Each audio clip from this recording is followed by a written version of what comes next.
હવે એને કીધું હોત કે મને આવડતું નથી તો, પણ અહંકાર રાખે તો કઈ શીખાય નહીં.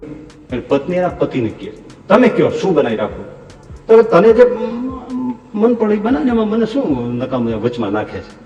ના ના ના, આ તો તમે જ કયો, તમે કયો એ બનાવી રાખો. ભાઈ તને કીધું, તને જે ફાવે, તને જે આવડે, આવડતું જ હોય. અમને બૈરાને બધું આવડતું હોય, તમારાથી એમ કેમ કહેવાય કે અમને જે આવડતું હોય બધું જ આવડતું હોય, તમે કયો. હું કીધું ને બધું જ આવડતું હોય ને અમને તેમ. સારું, ઢોકળા બનાય, ખમણ ઢોકળા એ બનાવી નાખ, એ ને ચટણી ને છાશ ને પાપડ અથાણા, બીજું કઈ જરૂર નથી. પણ જો તને આવડે છે ને, તમને કીધું ને અમને આવડતું જ હોય બૈરાઓને બધું. આ તો તને એટલે કઉ છું, લગ્ન થયા ને 5 વર્ષ થયા કોઈ દી ઢોકળા ખાતા નથી. જો આવડતું હોય તો ત્યાં ન ફિરાવે. આ ન ફિરાવે એટલે ન આવડતું હોય, તમે જાઓ છો ને મને, તમે તમારે ફરી જાઓ, સાંજે ઢોકળા તૈયાર. તમારે ઢોકળાનું કામ છે કે બીજી બધી લબારી કરવાની વાત છે? આ કહેવાય તારે શું માથા કૂટવા, હવે ઢોકળા તૈયાર કરજે. નીકળી ગયા, મહેમાનને લઈને ફરવા ગયા.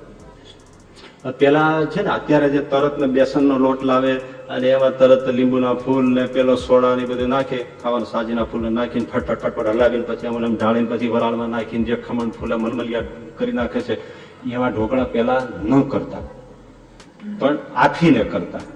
લોટનો આથો નાખે ને ખાટિયા ઢોકળા, પણ એ જ ગુણકાર્યો. એમાં B12 હોય, વિટામિન, એટલે એ કોઈ દિવસ કમી ન પડે. આથેલી વસ્તુ જે ખાય ને એને B12 ની ક્યારેય ઉણપ ન પડે, એ પ્રજીવિકો એમાંથી એને મળી જાય.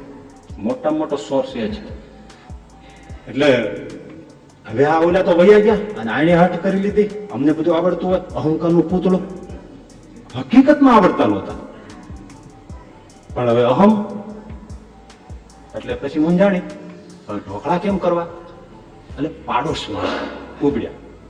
હવે ત્યાં અહંકાર મૂકે તો એટલે બેન તો તરત એને સમજાવે કે ભાઈ આમ થાય તેમ થાય, પણ મને નથી આવડતું એમ ક્યાંય કરી શકે. અહંકાર જ્યાંય ખુલ્લા ન થયા અને એનો પકડી રાખ્યું. તમે જોજો કેવી હેરાન થાય છે. એટલે પેલા બેન ની પાસે ઓહો આવો આવો શાંતાબેન આવો, તમે અટાણે અચાનક એ આમ ને આમ આમ ગઈ હતી. પછી મને એમ થયું કે મારી બેનપણી જેને મળતી જાવ તો જરીક અગડી બગડી વાતો કરીને બેસીને પછી વી જાય. હું તો આમ સેજે આવી છું. સેજે નહોતા આવ્યા, ઢોકળાને જાણવા આવ્યા હતા. તે બેઠા, પછી ઓલા બેન ને તો કઈ ખબર નહોતી. એટલે સેજે બીજી ત્રીજી વાતો થાય, વાત ધીમે ધીમે જ આવે. પછી રસોઈની વાતે ચડાવે, વાનગીઓની વાત બોલે.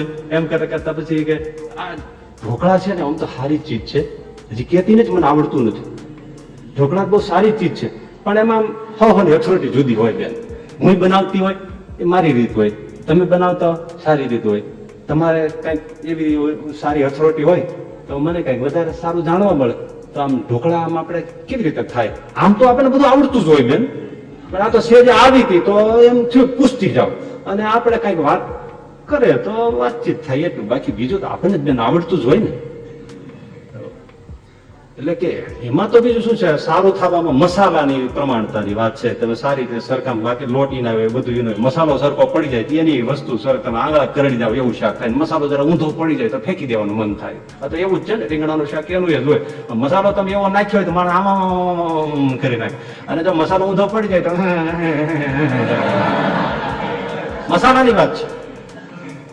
એટલે હા, એ તો મસાલાની જ વાત હોય બેન, પણ છૂતાય શું છે, આ તો આપણે આ કઈક વાત કરવાનું ઠેકાણું એટલે સેજ એમ ચર્ચા થાય તો નવું હોય તો. નવામાં તો બીજું શું છે કે મસાલો કીધું ને, મસાલો એમને તમે એકડેક થી કહો તો મને કઈક નવું જાણવા, હજી કહેતી નથી મને આવડતું નથી.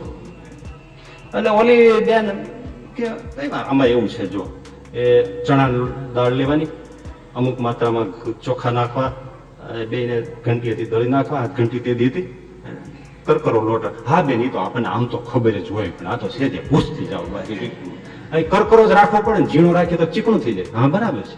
એટલે કરકરો લોટ રાખવાનો, બસ પછી એને તપેલામાં નાખીને બધું ગળવી દેવાનું. એ તો આપણને ખબર જ હોય, પણ એકડે એક થી કયો તો આપણને વાત કરવાનો સમય મળે ને આ થાય. બાકી આપણને બધું આવડતું જ હોય.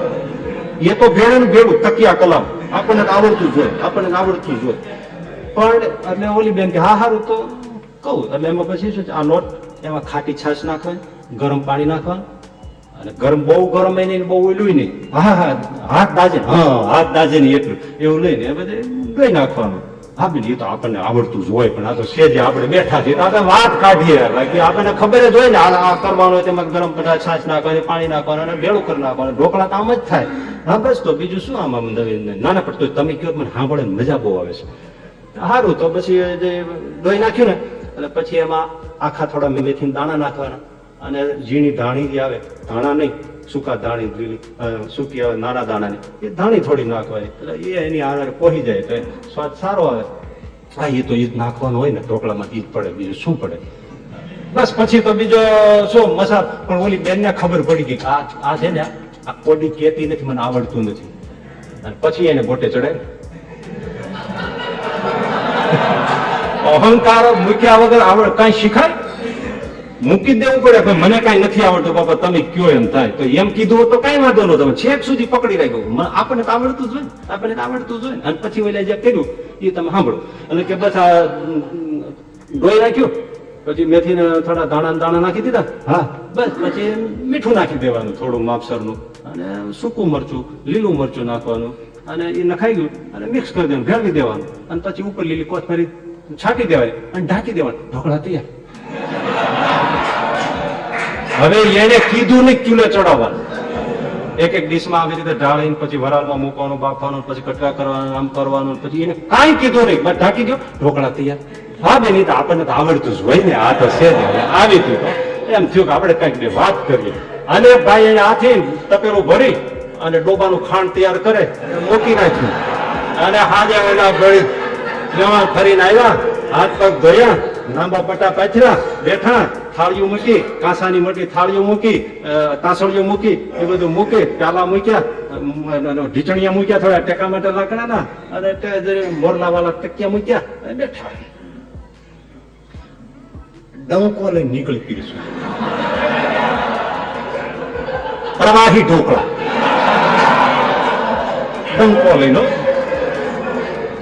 આમ તપેલી લઈને નીકળ્યો સમુદ્ર મંથન ધન્વંતરી ભગવાન નીકળ્યા હતા એમ લઈને ડંકે ડંકે પીસ ઘરધણીને મહેમાન જોવે આ શું છે પેલો ઘરધણીને તો આમ રૂવાડા બેઠા થઈ ગયા પણ એને એમ છે કે કઈ વાંધો નહીં ઢોકળા એને ખાવાની ચટણી હશે એટલે કઈ બોલવા નહીં એટલે ઢોકળા એને ખાવાની ચટણી હશે ઢોકળા તેની વાહે આવતા હશે એક એક ડંકો તાસળી નાખી દીધો અથાણા પાપડ મૂક્યા છાશ દહીં મૂકો નથી મૂક્યું પાણી પ્યાલા ભરી દીધા પછી રસોડામાં ધીમેથી બહારનું બાળો ડોકું બહાર કાઢી અને કે ચલવો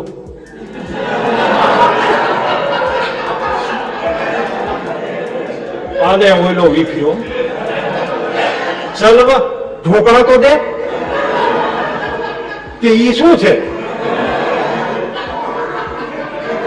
ઢોકળા તો દીધા તમને તાસળીમાં તારી ભલી થાય આ ટોકળા છે તાસળીનો ઘા કરી આવડતો નતો તો પેલા ન કહેવાય નીકળે ત્યારે તારે પિયર ને બાપ ને કરે શીખી ના જાય પગમાં ઘરમાં પગ દેતી નહીં જા ઘરમાંથી નીકળી જવું પડ્યું અને પ્રવાહી ઢોકળા ખવડે હવે એને કીધું હતું કે મને આવડતું નથી તો પણ અહંકાર રાખે તો કઈ શીખાય નહીં